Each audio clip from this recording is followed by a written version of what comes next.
আজকে হচ্ছে রাধা অষ্টমীর অধিবাস।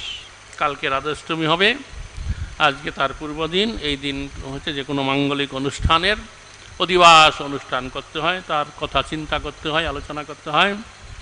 তো এই যে রাধা এবং কৃষ্ণ, তারা মূলত একই জন, একই তত্ত্ব, কিন্তু লীলা বিলাস করবার জন্য তারা দুই দেহ ধারণ করেছেন।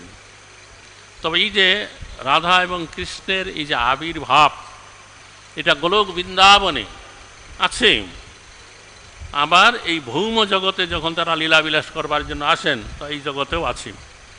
কিন্তু গোলক বৃন্দাবনে এই রাধা এবং কৃষ্ণ তারা নিত্য কিশোর, কিশোর কিশোরী, যে শ্যামগৌরী নিত্য কিশোরী, নিত্যকাল তাদের কিশোর বয়স। সেখানে জন্মলীলা বা বাল্য বা পৌগণ্ড লীলা নাই। 11 থেকে যে 15 বছর অবধি যে বয়সটা, এটাকে বলা হয় কৈশোর বয়স, সেখানে নিত্য কৈশোর। আর এই প্রপঞ্চ জগতে, ভৌম জগতে যখন ভগবান শ্রীকৃষ্ণ বা রাধারানী আসেন, তখন এখানে তাদের জন্মলীলা হয়, বাল্যলীলা, পৌগণ্ড লীলা ইত্যাদি হয়। এই জন্য এই ভৌম লীলাটা অত্যন্ত মহত্বপূর্ণ, গুরুত্বপূর্ণ। এবং গোলক বৃন্দাবনের সমস্ত পারিষদ ভক্তরা তারা আশা করেন ভগবান শ্রীকৃষ্ণ বা শ্রীমতী রাধারানী যখন এই জগতে অবতীর্ণ হবেন, তারাও তখন কী করবেন, এই জগতে অবতীর্ণ হন, তার এই জন্মলীলা, পৌগণ্ড বাল্যলীলা ইত্যাদি তারা দর্শন করবেন। তাহলে গোলক বৃন্দাবনে তারা তখন সেই লীলা তারা দেখতে পান না। এই জন্য এই ভৌম জগতে ভগবানের এই লীলা, এটা অত্যন্ত মহত্বপূর্ণ আছে।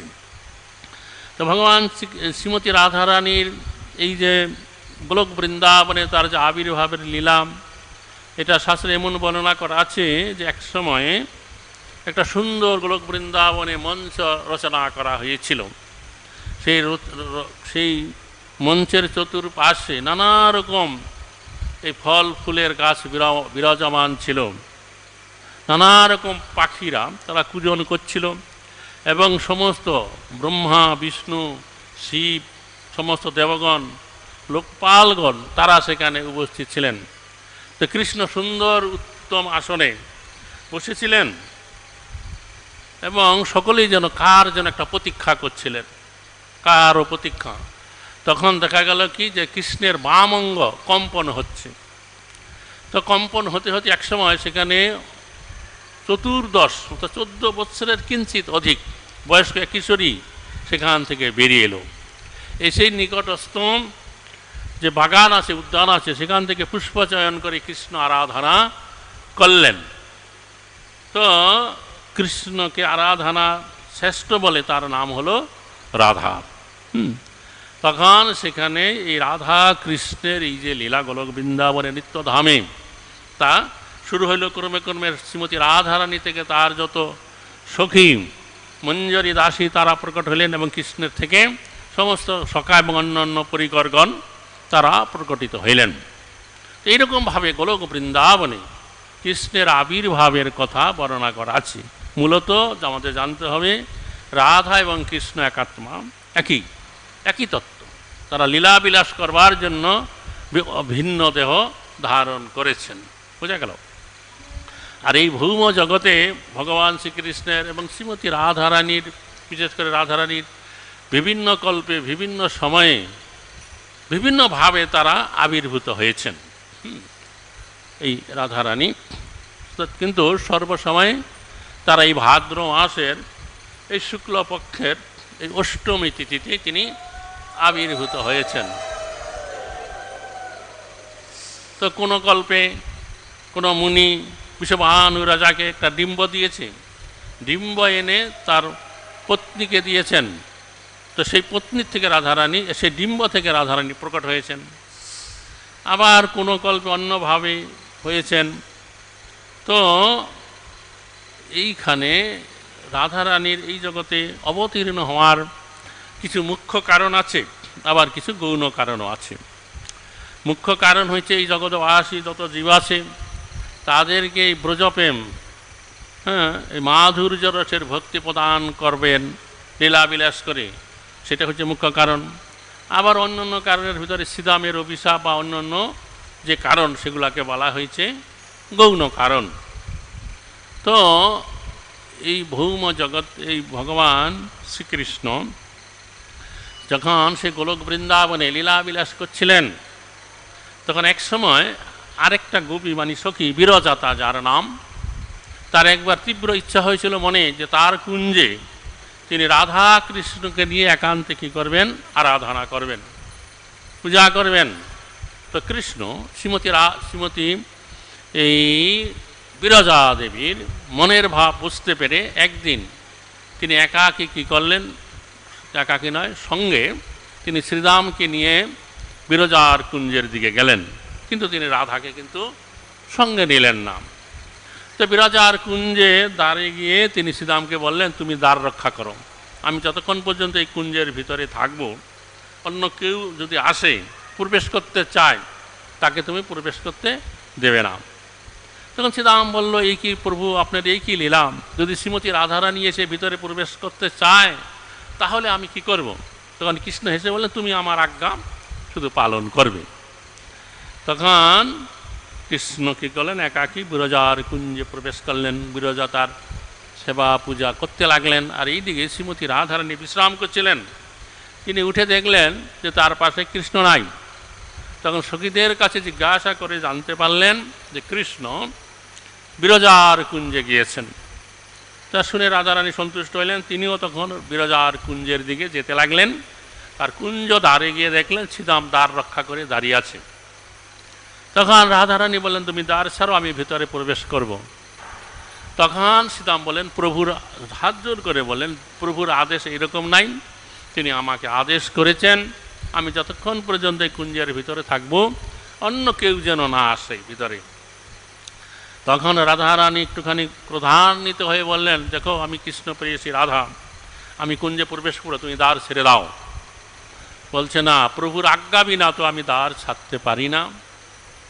তখন রাধারানী শ্রীরামের উপরে অভিশাপ দিলেন যে তোমার এত অহংকার যে প্রভুর অভিশাপ ছাড়া, প্রভুর আজ্ঞা ছাড়া তুমি দ্বার ছাড়বে না, তো আমি তোমাকে অভিশাপ দিচ্ছি, তুমি মত্ত লোকে গিয়ে অসুর জনিতে জন্মগ্রহণ করো। এই অভিশাপ প্রাপ্ত হয়ে শ্রীরামের মনে দুঃখ এবং রাগ হলো। তখন তিনি আবার শ্রীমতী রাধারানীকে অভিশাপ প্রদান করলেন যে তুমি এই ক্ষণকাল কৃষ্ণ বিরহ সহ্য করতে পারছো না, আমি তোমাকে অভিশাপ দিচ্ছি, তুমি মানবী হয়ে এই মত্ত লোকে অবস্থান করবে, 100 বছর শ্রীকৃষ্ণের বিরহে তোমাকে অশ্রুপাত করতে হবে। বোঝা গেল? এইরকম দুজনকে অভিশাপ দিয়ে দিলেন। তখন কি হলো, বিরজার কুঞ্জে হঠাৎ করে অগ্নি জ্বলে উঠল, ফুলদোল সব ভস্মীভূত হয়ে গেল। তো বিরজা তখন শ্রীকৃষ্ণের চরণে পতিত হয়ে কাঁদতে কাঁদতে বললেন, হে প্রভু, কেন এমন হলো?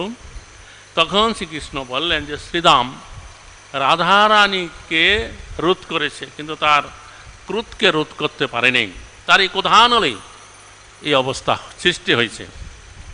তখন এই শ্রীরাম আর রাধারানী যখন একত্রে ভিতরে প্রবেশ করেছে, তখন বিরজা সখী তিনি শ্রীমতী রাধারানীকে আসতে দেখে তাড়াতাড়ি জলের ভিতরে প্রবেশ করেছিল।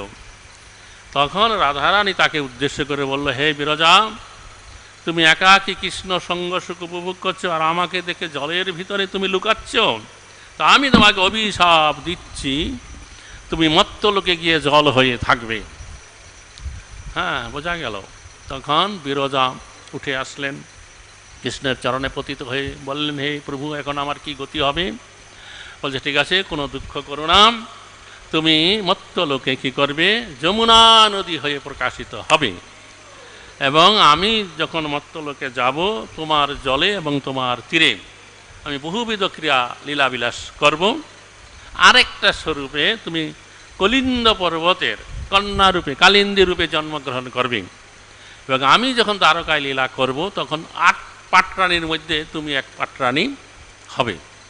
বোঝা গেল? ভগবান শ্রীকৃষ্ণ যখন এই দ্বারকা লীলা করছিলেন, তখন এক সময় ওই যে সেই বিরজা তিনি কলিন্দ পর্বতের কন্যা রূপে কালিন্দী নামে তিনি আবির্ভূত হলেন, এবং এক পর্বতের পাদদেশে বসে ভগবান শ্রীকৃষ্ণকে স্বামী রূপে পাবার জন্য কঠোর তপস্যা করে চলছিলেন। তো কৃষ্ণ অন্তর্যামী ভগবান সবই জানেন। একবার কৃষ্ণ কী করেছিলেন, অর্জুনকে নিয়ে সেই পথ দিয়ে উনি যাচ্ছিলেন। তখন কৃষ্ণ অর্জুনকে বলেন, দেখো তো কৃষ্ণ অর্জুন, যেই যে এখানে দেখা যাচ্ছে একটা কন্যা তপস্যা করছে, ধ্যান করছে, কী জন্য, কী পাওয়ার জন্য ধ্যান করছে, তুমি একটু জিজ্ঞাসা করে জেনে এসো। তখন অর্জুন একাকী গেলেন, গিয়ে জিজ্ঞাসা করলেন, হে কন্যা, তুমি কি পাওয়ার জন্য এই নির্জন স্থানে একাকী এরকম কঠোর তপস্যা করে চলেছ? তখন সেই কালিন্দী বলল, আমি দ্বারকাধীশ ভগবান শ্রীকৃষ্ণকে প্রতিরূপে পেতে চাই, যার জন্য আমি এই তপস্যা করছি। তখন কৃষ্ণ ফিরে এসে, অর্জুন ফিরে এসে কৃষ্ণকে যখন এই কথা জানালেন, তখন কৃষ্ণ অর্জুন বলল, ঠিক আছে অর্জুন, তুমি যাও, ওকে নিয়ে আসো। তখন তাকে নিয়ে এলো, রথে তুলে দ্বারকায় চলে গেলেন। দ্বারকায় গিয়ে ধুমধাম করে কালিন্দীরকে বিবাহ করলেন। বোঝা গেল? এই লোক এক স্বরূপে উনি যমুনা নদী হলেন, আর এক স্বরূপে কালিন্দী হয়ে কৃষ্ণের প্রধান 8 রানীর এক রানী হলেন। তারপরে কি হলো, এইদিকে রাধারানী শ্রীকৃষ্ণকে চরণে পরে কান্না করতে লাগলেন, সীতামা আমাকে এরকম অভিশাপ দিয়েছে, আমাকে মত্তলোকে গিয়ে 100 বছর তোমার বিরহে থাকতে হবে। তখন কৃষ্ণ বললেন যে, দেখো রাধারানী, তুমি এতটা কান্না করো না, আমার মত্তলোকে যাওয়ার সময় হয়েছে, মত্তলোকবাসী আমাকে ডাকছে, আমাকে মত্তধামে যেতে হবে, তো আমার লীলা সহায়তা করবার জন্য তুমিও যাবে।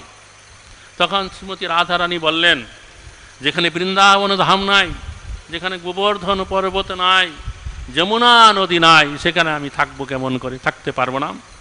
তখন কৃষ্ণ বললেন, তোমার কোনো ভয় নেই, এই গোলক বৃন্দাবন থেকে 84 ক্রোশযুক্ত ভূমি এই ভৌম জগতে প্রকাশিত হবে। তারপরে ক্রমে সেখানে গোবর্ধন পর্বত, বৃন্দাবন ধাম, সমস্ত বন উপবন সেখানে সৃষ্টি হবে, যমুনা নদী প্রবাহিত হবে। তো কৃষ্ণের ইচ্ছায় সেই 84 ক্রোশ গোলক বৃন্দাবনের ভূমি এই ভৌম জগতে এসে বৃন্দাবন দান সৃষ্টি করলো। তারপরে ক্রমে ক্রমে সেখানে এই 12 প্রধান বন, 12 উপবন, 24টা বন তৈরি হলো। এবং এই ভারতবর্ষের পশ্চিম দিকে শালমলি নামক একটা দ্বীপ আছে। সেই দ্বীপেতে দোনাচল পর্বতের পুত্ররূপে গোবর্ধন পর্বত সেখানে প্রকাশিত হইলেন। তারপরে একটা মুনি, পুলস্ত মুনি, এক সময় সেই গোবর্ধন পর্বতকে নিয়ে আসছিলেন যেন এই ভারতবর্ষের কাশীধামে তাকে স্থাপনা করবেন। যখন এই বৃন্দাবন ধামের উপর দিয়ে আসছিলেন, তখন তার একটু প্রয়োজন ছিল একটু বিশ্রাম করা। তখন ওখানে পর্বতকে রেখে একটু বিশ্রাম করছেন। তারপরে যখন তিনি নিয়ে যাবেন গোবর্ধন পর্বতকে, গোবর্ধন পর্বত আর উঠছে না, সেখানে বসে গেছে। তখন সেই যে পুলস্তমণি একটু রেগে গেল, তিনি তাকে অভিশাপ দিলেন যে তুমি এখান থেকে আর যাবে না, তো আমি তোমাকে অভিশাপ দিচ্ছি, আজ থেকে তুমি প্রতিদিন 1 তিল পরিমাণ করে মাটির নিচে দাবতে থাকবে। একটা তিল কতটুকু? এতটুকু। তো 30 দিনে, 1 মাস 30 দিনে 30টা তিল যদি পরপর তোলা হয় এতটা হবে, আর 365 দিনে একবার আধাত হয়ে যাবে। তো প্রতি বৎসরেই আধাত করে গোবর্ধন পর্বত কী করছে, মাটির নিচে ঢুকে যাচ্ছে। বোঝা গেল? হাজার হাজার বৎসরে কতটা নেমে গেছে। মাধবেন্দ্র পরিবার যখন গোপাল উত্তোলন করছিলেন, তখন গোবর্ধন পর্বত 600 বছর আগের কথা, এত উঁচু ছিল, সূর্য যখন পশ্চিম দিকে হেলে যেত বিকালবেলা 3টা-4টার দিকে, গোবর্ধন পর্বতের ছায়াটা একবার মথুরা নগরী অবধি চলে যেত। কিন্তু এখন আর দেখাই যায় না। হ্যাঁ, একবার আমাদের মহারাজ বলেছিলেন যে এখন তো আমরা গোবর্ধন পর্বত একটুখানি দেখতে পাচ্ছি। আমি যখন 40 বছর আগে এই বৃন্দাবনে গিয়েছিলাম, তখন দেখছিলাম গোবর্ধন পর্বত কত উঁচু, তার থেকে এখন মনে হয় 5-6 হাত নিচে নেমে গেছে এই 40 বছরে। তো আমাদের মহারাজ বলছিলেন আজ থেকে 150-200 বছর পরে যারা আসবে গোবর্ধন পরিক্রমা করতে, তখন তারা গোবর্ধন পর্বতকে আর দেখতে পাবে না। পরিক্রমা মার্গটা আছে, পরিক্রমা করবে, তখন তারা লোকেরা বলবে এইখানে গোবর্ধন পর্বত ছিল, চোখে আর দেখতে পাবে না। বোঝা গেল? প্রতিদিন 1 তিল পরিমাণে সেই মুনির অভিশাপে দেবে যাচ্ছে। যাই হোক, তো এইভাবে গোবর্ধন পর্বত, তারপরে 24টা বন, যমুনা নদী প্রকাশিত হলো। তারপরে কৃষ্ণ আবির্ভূত হলেন। তারপরেই এই শ্রীমতী রাধারানী আবির্ভূত হলেন। যে কীরকমভাবে, যে রাধারানীর আবির্ভাব বিভিন্ন কল্পে বিভিন্নভাবে তিনি এসেছেন। কোনো কল্পে বর্ণনা করা আছে ডিম্ব থেকে হয়েছেন। তো এই যে দাপর যুগের শেষে তিনি আবির্ভূত হলেন, সেটা বলা হয়েছে যে এক সময় এই ভাদ্র মাসের অষ্টমী তিথিতে শুক্লাপক্ষে বিষভানু রাজা, মানে ওই গোকুলে যেখানে রাবলাক্ষ নামক গ্রাম আছে, সেখানে মহাভানু নামে একজন রাজা ছিলেন। তার 5 পুত্র ছিল। চন্দ্রভানু, রত্নভানু, বিষভানু, সুভানু এবং প্রভানু। তার মধ্যে বিষভানু তিনি রাজ্যপদ গ্রহণ করলেন।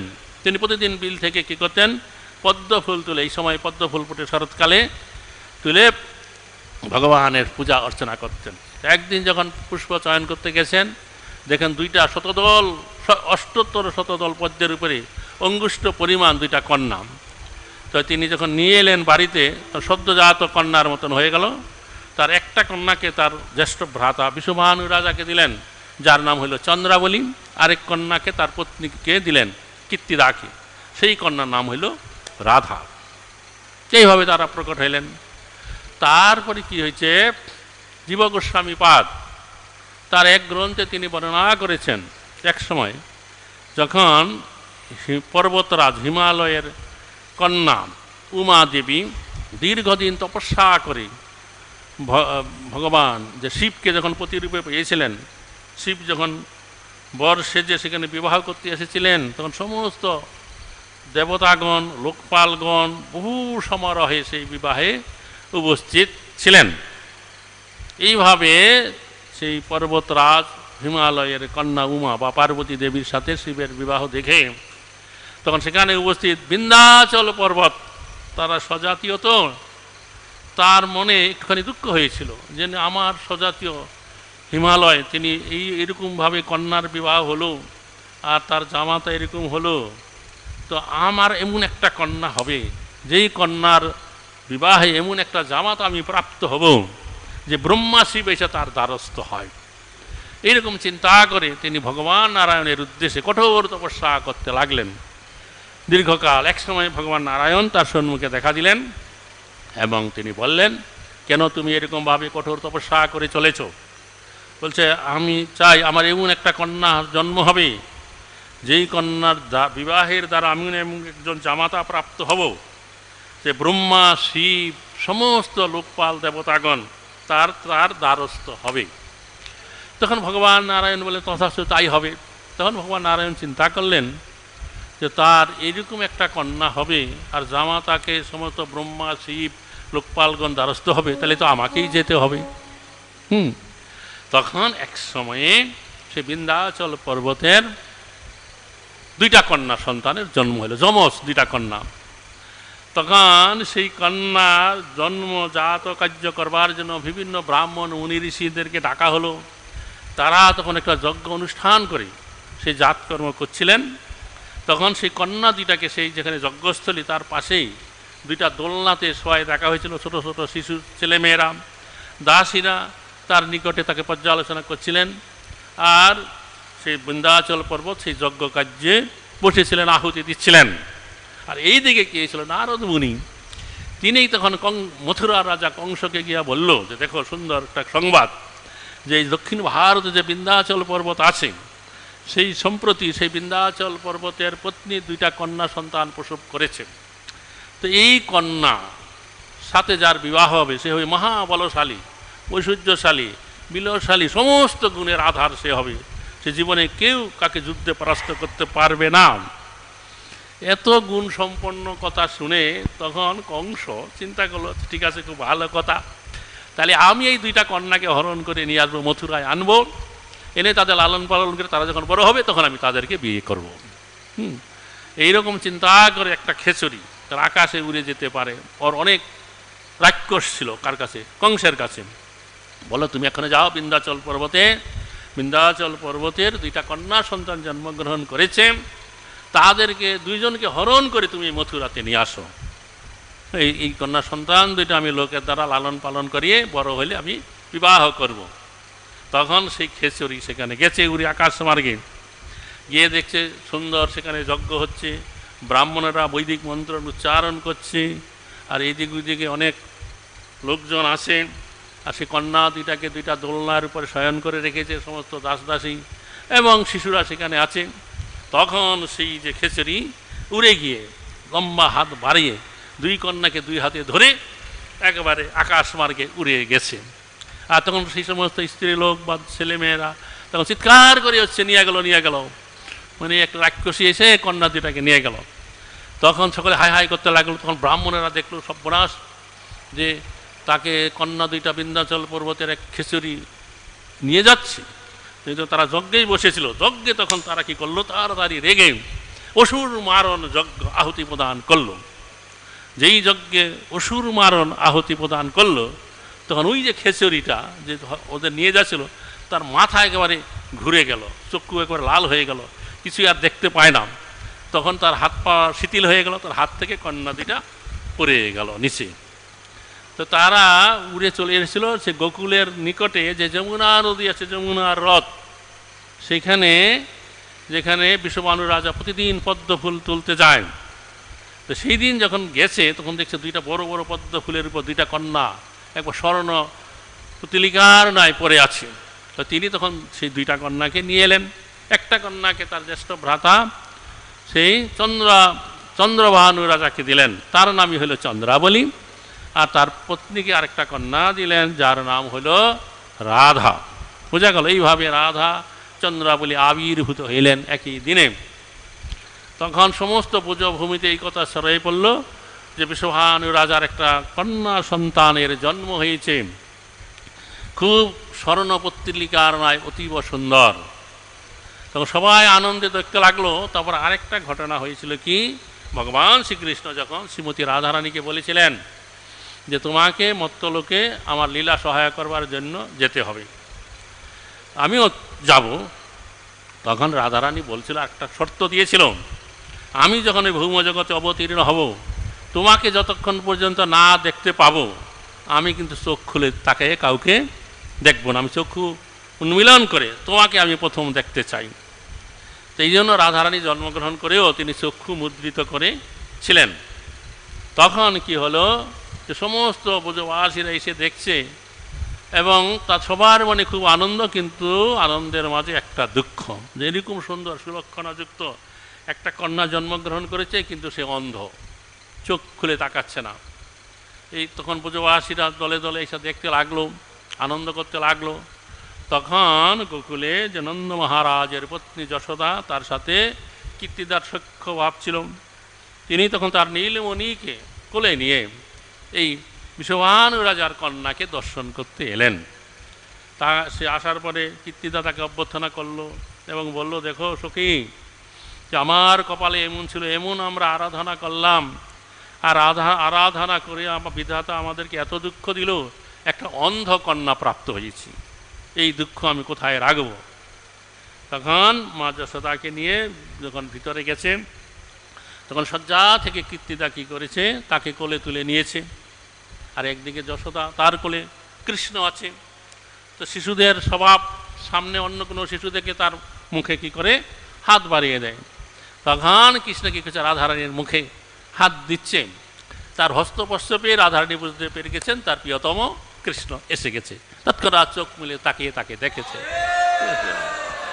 তখন তাই দেখে দুইজন মায়ের মনে খুব আনন্দ হলো, যশোদা এবং কীর্তিদান। এইভাবে শ্রীমতী রাধারানী কী করলেন, এই জগতে আবির্ভূত হইলেন, বহুবিধ লীলা করলেন। তারপরে সমস্ত ব্রজবাসীরা তাকে দেখতে লাগলেন। তো সেই সময়ে কি হয়েছিল, এই অন্ধত্ব ঘুচাবার পূর্বেই একসময় নারদ মুনি এই ব্রজভূমিতে এসে কৃষ্ণকে দর্শন করলেন, যেন ছোট্ট শিশুরূপে দেখলাম। তারপরে তিনি চিন্তা করলেন, আরে কৃষ্ণ যখন এই ব্রজভূমিতে অবতীর্ণ হয়েছেন, নিশ্চয়ই তার যে নিত্য প্রেয়সী রাধাও এই ব্রজভূমির কোনো গ্রামে তিনি আবির্ভূত হয়েছেন, তিনি কোথায় আছেন আমি একটু খুঁজে দেখি। তখন বিভিন্ন পাড়ায় পাড়ায় গ্রামে গ্রামে নারদ মুনি যেতে লাগলেন। ব্রজবাসীরা তাকে অভ্যর্থনা করে বসালেন এবং বললেন, আপনাদের পুত্র কন্যা কি আছে তাকে নিয়ে আসুন। এইভাবে ছোট ছোট শিশু পুত্রকন্যাদের দেখতে লাগলেন। এইভাবে দেখতে দেখতে রাভেলে গ্রামে গিয়ে যখন বিষভানু রাজার বাড়িতে গেলেন, বলে আপনার পুত্রকন্যা কে আছে? তখন ওই তার পুত্র শ্রীরামকে নিয়ে এলেন। শ্রীরামকে খুব আশীর্বাদ করলেন মস্তকে হাত দিয়ে, যে আপনার এই পুত্র কৃষ্ণ বলরামের সখা হবে, গোচারণ করবে, বহু লীলা করবে। যখন উনি চলে আসবেন তখন বিষভানু রাজা বললেন, আমার আরেকটা কন্যা সন্তান আছে। তো সেই কন্যা সন্তানটা সবই সুলক্ষণযুক্ত, কিন্তু বড়ই দুঃখের কথা, চোখে এখনও দেখতে পায় না। তখন আপনি আপনার বাড়ির ভিতরে চলুন, অন্দরমহলে তাকে দেখতে পাবেন। তো সেখানে গিয়েই নারদ মুনি রাধারানীকে দর্শন করে বুঝতে পারলেন এই হচ্ছে সেই রাধা, কৃষ্ণের নিত্য প্রেয়সী। তখন তিনি ইঙ্গিতে বিষভানু রাজাকে বললেন যে আপনি একটু বাইরে যান, আমি একাকী দেখব।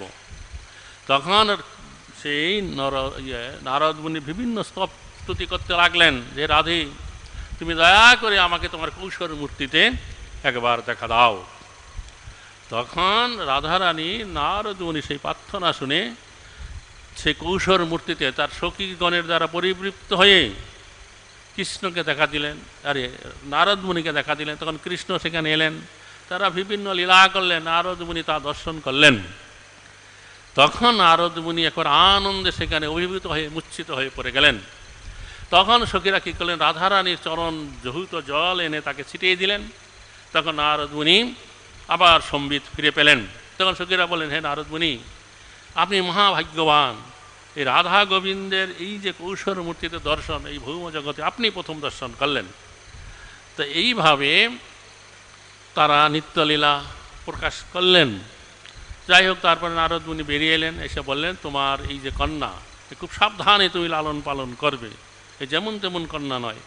তো যাই হোক, এইরকমভাবে বহুবিধ লীলা ব্রজভূমিতে চলতে লাগলো। আগামীকাল হচ্ছে শ্রীমতী রাধারানীর সেই আবির্ভাবের তিথি, অষ্টমী তিথি।